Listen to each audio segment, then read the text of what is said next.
Hi friends, నిన్న మేము మేడారం వెళ్ళడం జరిగింది. అక్కడ విశేషాలు మేము అందరితో పంచుకోవడం జరుగుతుంది. ముందుగా మేము మనుగూరు రూట్లో వెళ్ళాము. అక్కడ నుంచి బయ్యారం క్రాస్ రోడ్ అనే దగ్గర లెఫ్ట్ తీసుకొని చక్కటి వాతావరణంలో వెళ్ళటం జరిగింది.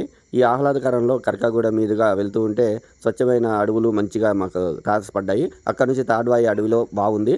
అక్కడ తీసుకున్న తర్వాత తాడ్వాయి చేరుకోవడమే ఎంట్రన్స్లో ట్రైబల్కి సంబంధించినటువంటి కల్చర్ని అందరికీ కనపడే విధంగా పెట్టడం జరిగింది. అది చాలా బాగా అనిపించింది. అక్కడ నుంచి మేము అడవిలో వెళ్తూ ఉండగా మేడారం అనేది రీచ్ అయిపోయాము.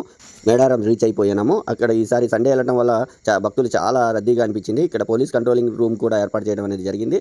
ఎటువంటి ప్రాబ్లం లేకుండా భక్తులకి ఇబ్బంది లేకుండా ఉండడానికి ఇది సహాయపడుతుంది అనుకున్నారు. అలాగే ఇక్కడ ఇంకా వర్క్లు అనేవి జరుగుతున్నాయి. అలాగే స్తూపాలు కూడా ఏర్పాటు చేయడం జరిగింది. అంటే కొత్తగా కన్స్ట్రక్షన్స్ అనేవి జరుగుతున్నాయి. మరియు మన మొక్కులు తీర్చుకోవడానికి కావాల్సినటువంటి అన్నీ కూడా ఇక్కడ లభ్యమవుతున్నాయి. మనం కావాల్సిన మొక్కుల కోసం తీసుకున్న మేకలు, కోళ్ళు కూడా ఇక్కడ కటింగ్ చేసే విధానం కూడా ఇక్కడ ఏర్పాటు చేయడం జరిగింది. కాకపోతే సండే అవడం వల్ల భక్తుల రద్దీ మాత్రం విపరీతంగా ఉండటం అనేది జరిగింది. అంటే పూర్తిగా ఇంకా మనకి మొదటి కాకముందే భక్తులు అనేవాళ్ళు ఇంత ఘనంగా ఇప్పుడే వస్తారనేసి మేమైతే అనుకోలేదు. కాకపోతే ఆదివారం అవటం చేత రద్దీ మాత్రం బాగా పెరిగిందని చెప్పొచ్చు. ఒకవేళ మీరు ఎవరైనా వెళ్ళాలి అనుకుంటే మండే నాడు అలా వెళ్తే ఇంకా ప్రశాంతంగా ఉంటుందనేసి నేనైతే అనుకుంటున్నా. ఇక్కడ అక్కడక్కడ ఇంకా వర్క్లు అయితే చాలా వరకు జరుగుతూనే ఉన్నాయి.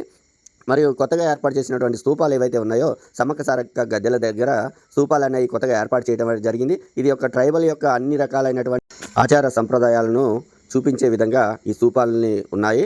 మరియు వీటిలో ఇంకా కన్స్ట్రక్షన్స్ అయితే జరుగుతున్నాయి. సమ్మక్క సారక్క గద్దెల కాడ బాగా జనాభా రద్దీ బాగా విపరీతంగా ఉన్నట్టు మీరు చూడొచ్చు.